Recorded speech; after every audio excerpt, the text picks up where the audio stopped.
नमस्कार दोस्तों, मैं डॉक्टर स्वप्निल सागर जैन निरामय होम्योपैथी के अपने इस YouTube चैनल पर आप सभी का बहुत बहुत स्वागत करता हूं। दोस्तों, हम आज बात करने वाले हैं नेजल पॉलिप्स के बारे में। तो मैं आपको बताऊंगा कि नेजल पॉलिप क्या है, ये किन कारणों से डेवलप हो जाते हैं, ये कितने प्रकार के होते हैं और किन होम्योपैथिक दवाओं से हम नेजल पॉलिप को पूरी तरह से ठीक कर सकते हैं। तो इस वीडियो में बने रहिए अंत तक मेरे साथ। और अगर अभी तक आपने मेरा चैनल सब्सक्राइब नहीं किया है तो मेरे चैनल को सब्सक्राइब करें और इसे ज्यादा से ज्यादा लोगों के साथ शेयर करें।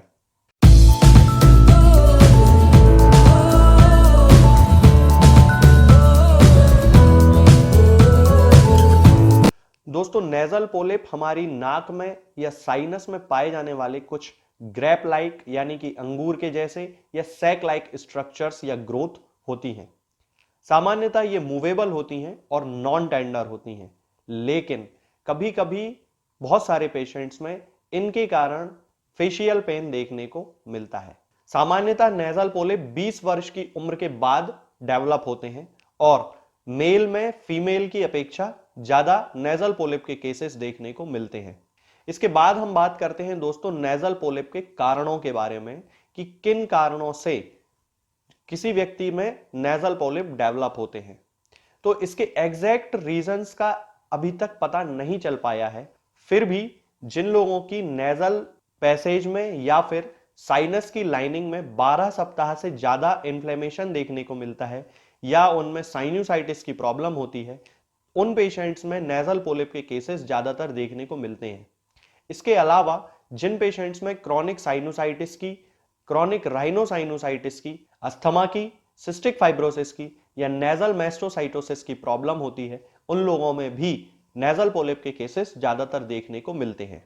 दोस्तों, अब हम बात करते हैं कि नेजल पोलिप के कारण पेशेंट्स में क्या क्या साइंस और सिम्टम्स देखने को मिलते हैं। तो इसमें सबसे पहले आता है रनिंग नोज, यानी कि बहुत सारे पेशेंट्स की नाक से लगातार पानी आता रहता है। इसके बाद है स्नीजिंग, यानी कि बहुत सारे पेशेंट्स में छींकें बहुत ज्यादा आती हैं। खर्राटे की उनको प्रॉब्लम होने लगती है, यानी कि स्नोरिंग जिसको कहा जाता है। सेंस ऑफ स्मेल में कमी आना, यानी कि उसकी सूंघने की क्षमता कम हो जाती है। सेंस ऑफ टेस्ट में कमी आना, यानी कि उसकी स्वाद लेने की क्षमता कम हो जाती है। इसके अलावा बहुत सारे पेशेंट्स में सिर में दर्द और पोस्ट नेजल ड्रिप, यानी कि पोस्ट नेजल ड्रिप का मतलब है कि उनकी नाक के पिछले हिस्से से लगातार म्यूकस का सीक्रेशन उनके गले में होता रहता है। इस कंडीशन को पोस्ट नेजल ड्रिप कहा जाता है। ये सारे साइंस और सिम्टम्स नेजल पोलिप के केसेस में देखने को मिलते हैं। दोस्तों, अब हम बात करते हैं नेजल पोलिप के टाइप्स के बारे में। तो ये दो प्रकार के होते हैं। सबसे पहला होता है इथमॉइडल नेजल पोलिप और दूसरा होता है एंट्रोकोआनल nasal polyp. Ethmoidal nasal polyp जो होते हैं वो इथमॉइडल साइनस में बनते हैं और मिडिल मियाटस से होकर ये नेजल कैविटी में पहुंच जाते हैं। ज्यादातर नेजल पोलिप के केसेस इथमॉइडल नेजल पोलिप के ही देखने के मिलते हैं। इसके बाद अगला आता है एंट्रोकोआनल नेजल पोलिप। ये मैक्सिलरी साइनस में बनते हैं और नेजोफेरिंग्स में एक्सटेंड कर जाते हैं। नेजल पोलिप के सभी केसेस में से केवल 4 से 6% केस ही एंट्रोकोआनल नेजल पोलिप के देखने को मिलते हैं। दोस्तों, अब मैं आपको बताता हूं कि किन होम्योपैथिक दवाओं से हम नेजल पोलिप के सभी केसेस को पूरी तरह से ठीक कर सकते हैं। तो इसमें सबसे पहली मेडिसिन आती है दोस्तों Lemna minor. Lemna minor nasal polyp की लगभग एक स्पेसिफिक मेडिसिन है। हमें इसे 30 पोटेंसी में यूज करना चाहिए और इसकी 2-2 बूंद दिन में 3 बार 1 चम्मच पानी में मिलाकर पेशेंट्स को देना चाहिए। इसके जो पेशेंट्स होते हैं उनमें सेंस ऑफ स्मेल में कमी आना, सेंस ऑफ टेस्ट में कमी आना, नाक का बंद रहना यानी कि ऑब्स्ट्रक्शन ऑफ नोज, ये सारे सिम्टम्स पेशेंट्स में देखने को मिलते हैं। इस कंडीशन में हम उन पेशेंट्स को लेमना माइनर 30 पोटेंसी में दे सकते हैं। इसके अलावा लेमना माइनर के पेशेंट्स में पोस्ट नेजल ड्रिप और उनकी नाक में ड्राइनेस यानी कि सूखापन रहने की शिकायत भी होती है। दोस्तों, इसके बाद अगली मेडिसिन आती है kali nitricum. Kali nitricum right sided nasal polyp की बहुत अच्छी मेडिसिन है, यानी कि जिन पेशेंट्स के राइट साइड के नॉस्ट्रिल में या नेजल कैविटी में पोलिप होने की शिकायत हो जाती है, उन पेशेंट्स में काली नाइट्रिकम बहुत अच्छा काम करती है। इसके जो पेशेंट्स होते हैं उन्हें बहुत ज्यादा छींकें आती हैं और सुबह सुबह खांसी चलने की शिकायत होती है। उनकी नाक के इस हिस्से में यानी कि जिसे रूट ऑफ द नोज कहा जाता है, उस हिस्से में उन्हें बहुत ज्यादा दर्द होता है तब इस कंडीशन में हमें काली नाइट्रिकम 30 पोटेंसी में 2-2 बूंद दिन में 3 बार 1 चम्मच पानी में मिलाकर उन पेशेंट्स को देना चाहिए। इसके बाद दोस्तों अगली मेडिसिन आती है फास्फोरस। नेजल पोलिप के वे केसेस जिनमें बहुत ज्यादा ब्लीडिंग होने की शिकायत होती है, उन कंडीशंस में फास्फोरस सबसे अच्छी मेडिसिन मानी जाती है। उनकी नेजल बोन्स में स्वेलिंग आ जाती है और उन्हें धूल और धुएं से एलर्जी होती है। इसके साथ साथ उनके गले में भी बहुत ज्यादा दर्द देखने को मिलता है। तब उस कंडीशन में हमें फास्फोरस 30 पोटेंसी में 2-2 बूंद दिन में 3 बार 1 चम्मच पानी में मिलाकर उन पेशेंट्स को देना चाहिए। दोस्तों इसके बाद अगली मेडिसिन आती है सैंग्विनेरिया कैनाडेंसिस।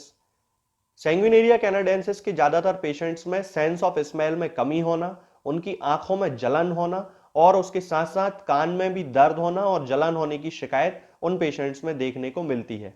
तब उस कंडीशन में हमें पेशेंट्स को सैंग्विनेरिया कैनाडेंसिस 30 पोटेंसी में 2-2 बूंद दिन में 3 बार 1 चम्मच पानी में मिलाकर देना चाहिए। दोस्तों इसके बाद अगली मेडिसिन आती है ट्यूक्रियम मैरम वेरम।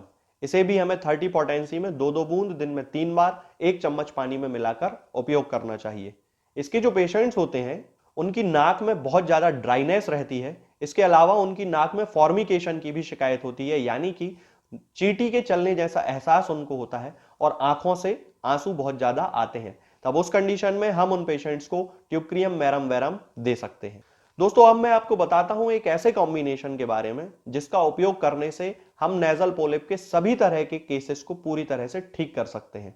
इसमें आपको 2 मेडिसिन लेकर आना है और एक पेटेंट प्रोडक्ट रैगबैक कंपनी का आता है जिसे R49 कहा जाता है। तो जो मेडिसिन हैं वो है लेमना माइनर 30 पोटेंसी में लेकर आना है और ट्यूक्रियम मैरम वेरम ये भी हमें 30 पोटेंसी में लेकर आना है। इन दोनों दवाइयों की 2-2 बूंद दिन में 3 बार सुबह दोपहर और शाम 1 चम्मच पानी में मिलाकर यूज करना है और इसके साथ R49 की 10-10 बूंद दिन में 3 बार आधे कप या 1 कप पानी में मिलाकर हमें पेशेंट्स को देना चाहिए। इन तीनों मेडिसिन के उपयोग से नेजल पोलिप के सभी केसेस पूरी तरह से ठीक हो जाते हैं। तो दोस्तों आज हमने जाना नेजल पोलिप क्या है, ये कितने प्रकार के होते हैं और किन होम्योपैथिक दवाओं से हम नेजल पोलिप के सभी तरह के केसेस को पूरी तरह से ठीक कर सकते हैं। आगे के वीडियोस में हम बात करेंगे कुछ और नई बीमारियों और उनकी होम्योपैथिक दवाओं के बारे में। तब तक के लिए जय हिंद, जय भारत। दोस्तों होम्योपैथिक दवाओं को खाने का सबसे अच्छा तरीका होता है कि हम हमेशा खाली पेट इन दवाओं को खाएं। जिन दवाओं को दिन में केवल एक बार खाना है उन्हें सुबह खाली पेट खा लेना चाहिए। मुंह में अच्छे से कुल्ला करके गार्गल्स करके मुंह को साफ कर लेना चाहिए और उसके बाद हमें होम्योपैथिक दवाई खा लेना चाहिए। जिन दवाओं को दिन में 2 बार या 3 बार या 4 बार खाना होता है उन दवाओं को खाली पेट खाने का मतलब होता है कि हम उन दवाओं को खाने के लगभग आधे घंटे पहले या फिर 2 से 2.5 घंटे बाद ही खाएं और उस स्थिति में भी हमारे मुंह में किसी भी वस्तु का, किसी भी चीज का स्वाद नहीं होना चाहिए, ना ही हमारे मुंह में किसी भी चीज की गंध होना चाहिए, जिससे कि ये होम्योपैथिक दवाएं हमारे शरीर पर बहुत अच्छे तरीके से काम कर सकती हैं। तो हमें हमेशा ये ध्यान रखना है कि जब भी हम होम्योपैथिक दवा खाएं हमेशा खाली पेट खाएं और हमारे मुंह में किसी भी चीज का स्वाद या किसी भी चीज की स्मेल ना हो। अब बहुत सारे लोग ये सोचते हैं कि हम कच्चा प्याज खा सकते हैं या अदरक खा सकते हैं या हींग खा सकते हैं या इलायची खा सकते हैं या नहीं। बिल्कुल आप इन चीजों का इस्तेमाल कर सकते हैं। होम्योपैथिक दवाओं को खाते समय आप इन सभी चीजों को बड़ी आसानी से खा सकते हैं। बस याद ये रखना है कि जब भी आप होम्योपैथिक दवा खाएं इनमें से किसी भी वस्तु का, किसी भी चीज का स्वाद आपके मुंह में ना हो। यानी कि जब भी आप इन्हें खाएं तो इनके खाने से या तो आधे घंटे पहले होम्योपैथिक दवा खा लें या फिर इन्हें खाने के 2-2.5 घंटे बाद, जब कि आपने मुंह में अच्छे से कुल्ला कर लिया हो, अच्छे से गार्गल्स कर लिए हो, तब इन होम्योपैथिक दवाओं को खाएं तो आपको हमेशा होम्योपैथी के सबसे अच्छे रिजल्ट देखने को मिलेंगे। लोग गलती यही कर देते हैं कि वो प्याज खाना छोड़ देते हैं, कच्चा प्याज, लहसुन, अदरक, हींग सब खाना छोड़ देते हैं, लेकिन फिर भी उनको मुंह में सफाई ना होने के कारण होम्योपैथिक दवाओं का अच्छा रिजल्ट देखने को नहीं मिलता है।